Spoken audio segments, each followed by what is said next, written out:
दर्शकों, मैं अजयदीप सिंह बलवाल आप सभी का स्वागत करता हूं और आज हम आपको लिए चलेंगे रामबन डिस्ट्रिक्ट में मौजूद भगवान बनसूल देवता के दर्शनों के लिए। जी हां, रामबन शहर से तकरीबन 16 किलोमीटर की दूरी पर चब्बा गांव में भगवान बनसूल देवता का देवस्थान मौजूद है और नेरा गांव सबसे पहला पड़ाव है। नेरा गांव को पार करते हुए श्रद्धालु गाड़ी के माध्यम से, चाहे वो मैटाडोर है या छोटी गाड़ियां हैं, गाड़ियों के माध्यम से सीधा कंठी पहुंचते हैं, जहां पर आपको कंठी की ऊंचाई प्रकृति की खूबसूरती को दिखाती है। जी हाँ, प्राकृतिक नज़ारों और हरे भरे पेड़ पौधों के बीच कंठी पहुंचकर लोग यहां पर रुककर थोड़ी देर आराम करते हैं, चाय नाश्ता लेते हैं और उसके बाद चब्बा गांव की ओर बढ़ जाते हैं।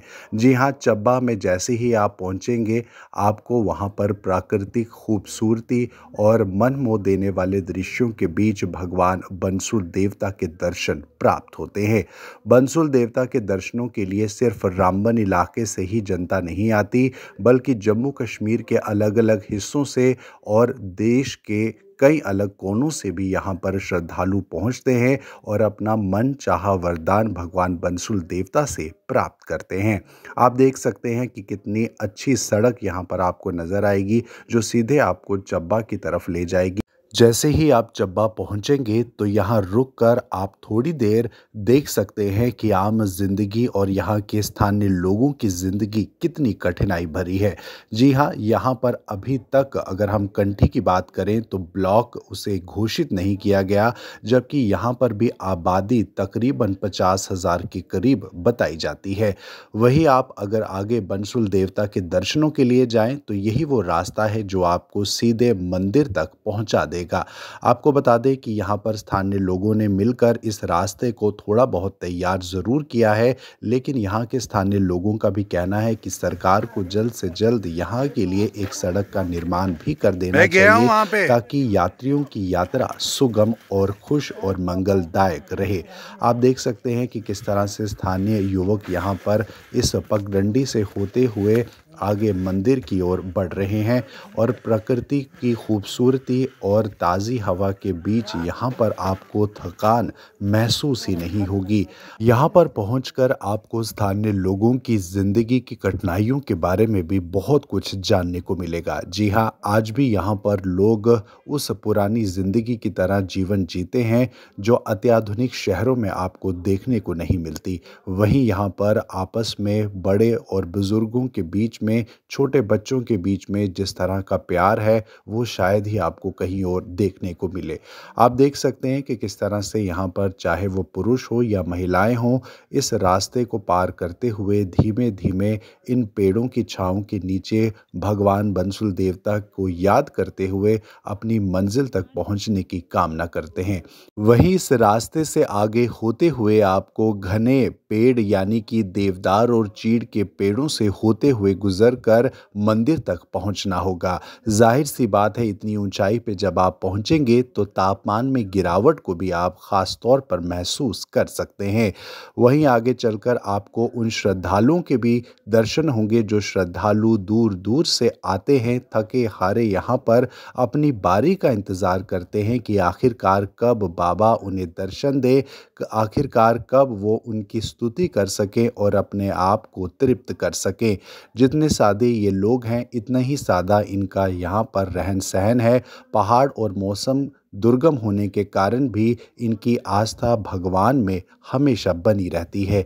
तो ये वो घने जंगल हैं, जिन घने जंगलों के बीच में भगवान बनसूल देवता का मंदिर कोई आज से नहीं बल्कि हज़ारों सालों से मौजूद है और उनके श्रद्धालु ऐसे ही दूर दूर से आते हैं और भगवान के दर्शन करते हैं। तो आइए अब आपको मुख्य मंदिर के दर्शन करवाते हैं। जी हाँ, ये है मंदिर का मुख्य द्वार, जहाँ घंटी बजाकर श्रद्धालु अपने सर को ढककर बाबा के दर्शनों के लिए आगे बढ़ते हैं।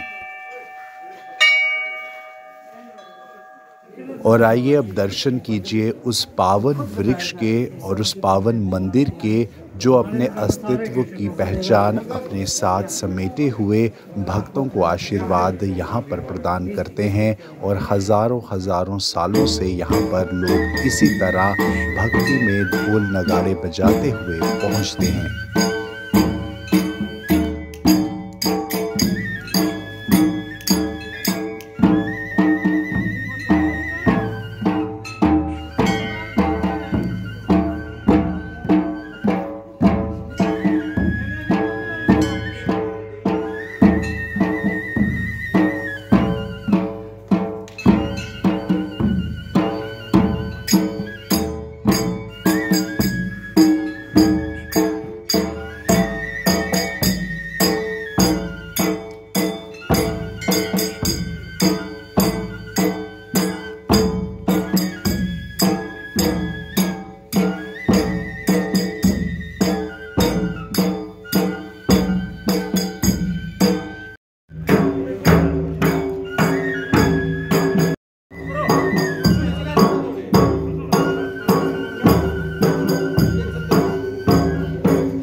वहीं पूजा अर्चना करने के बाद लोग यहीं पर आग जलाकर भगवान का प्रसाद तैयार करते हैं और प्रसाद में मुख्य तौर पर हलवा जो है उसे तैयार किया जाता है। स्थानीय लोग मिलकर इस सामग्री को यहाँ पर लाते हैं और हलवा तैयार किया जाता है और उसी के साथ पारंपरिक रूप से रोट भी बनाया जाता है। मक्की के आटे से इन रोट को तैयार किया जाता है और पूरी श्रद्धा के साथ और पूरे मन के भाव के साथ ये रोट यहाँ पर तैयार करके भगवान को सबसे पहले अर्पित किया जाता है।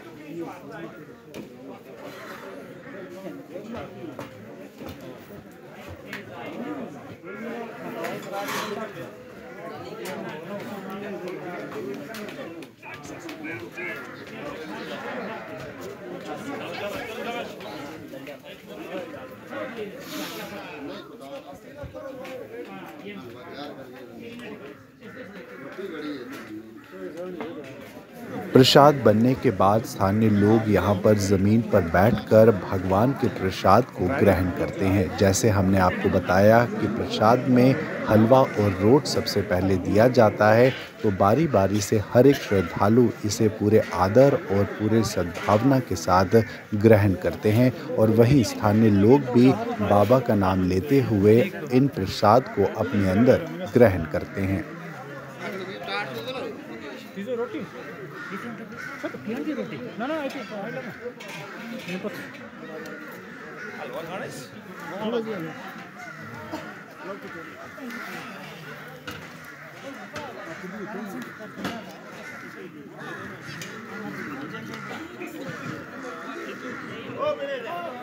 ये मंदिर के पुजारी के साथ बातचीत करते हैं, उनसे जानते हैं कि क्या है मंदिर का इतिहास। में हम यही बोलेंगे कि ये प्राचीन काल की बात है, जब श्रीनगर रैणाबाड़ी से शिवजी भगवान उधर से चले कैलाश की तरफ, उसी वक्त बानासुर भी शिवजी के साथ आया। तो रियलिटी यही है कि ये बानासुर जो है शिव पुत्र है।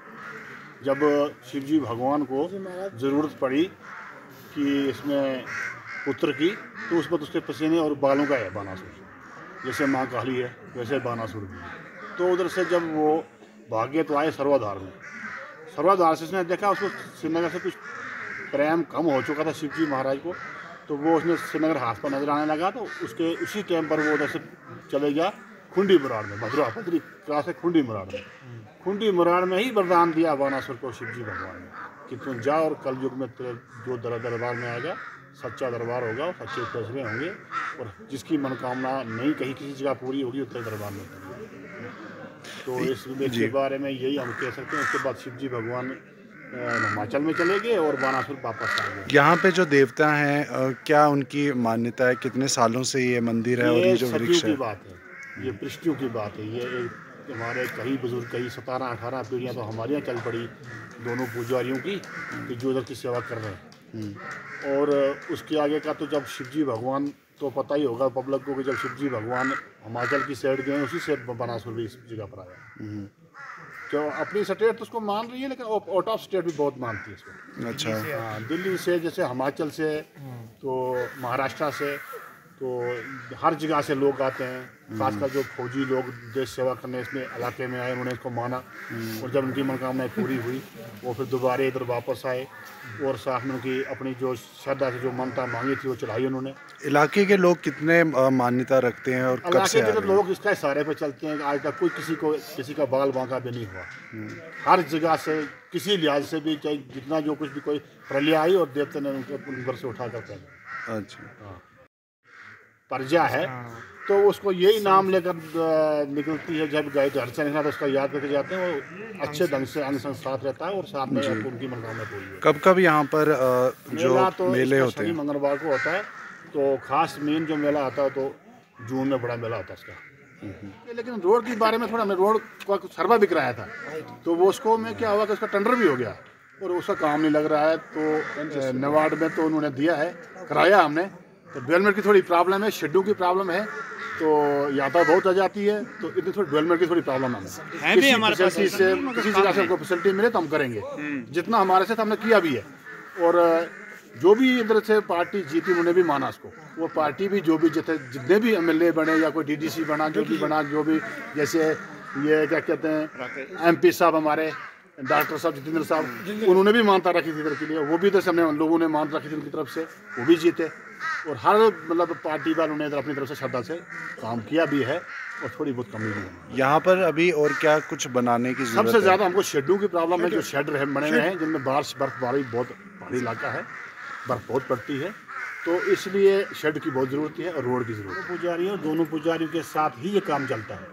जो भंडारा होता है, जैसे आज टिक्के हैं, यात्रा है, तो हम दोनों पुजारियों ने ये काम इकट्ठा होकर कर रहे हैं। हमारी परंपरा बुजुर्गी ऐसी है। जब से देवता आया उन्होंने, एक ब्राह्मण है एक राजपूत है, अच्छा। दो ही पुजारी काम करते हैं और दोनों काम चलाते रहते हैं। इसमें एक बंदा और भी है जो इसका नंदियाला बोलते हैं, बिजंतरी है, वो ढोल बजे जो उसका बाजा वगैरह वो भी साथ में है। तो ये भी एक इधर का सेवाकार है।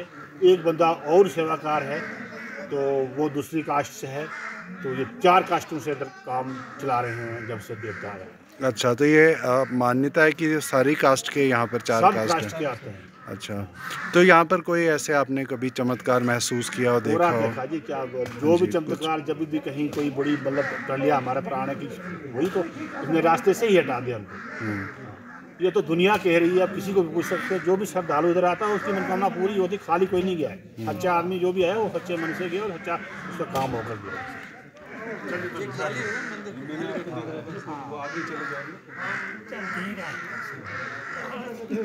ताया जी की पोजीशन ही नहीं सेट हो रही।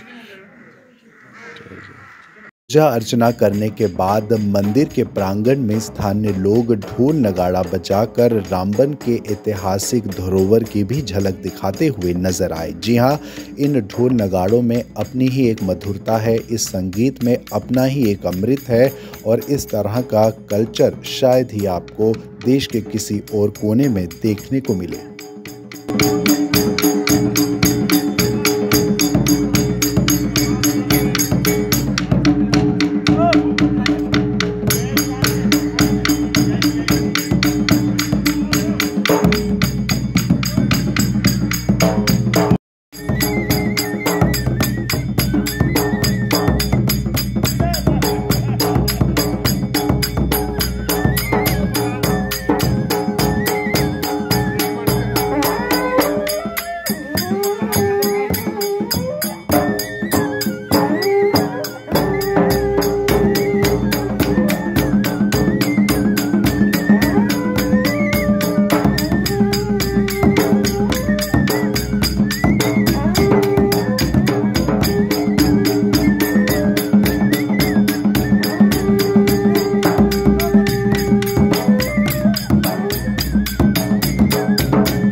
पूजा अर्चना करते हुए कब शाम बीत गई पता ही नहीं चला और जिस तरह से पहाड़ों में ठंड काफ़ी ज़्यादा बढ़ जाती है और उसी को देखते हुए स्थानीय लोग अब अपने घरों को लौटना शुरू हुए, लेकिन मन में आस्था का दिया जलाए हुए कि अगली बार बाबा फिर अपने भक्तों को दर्शन करने का आशीर्वाद देंगे और उन्हें बुलावा भेजेंगे।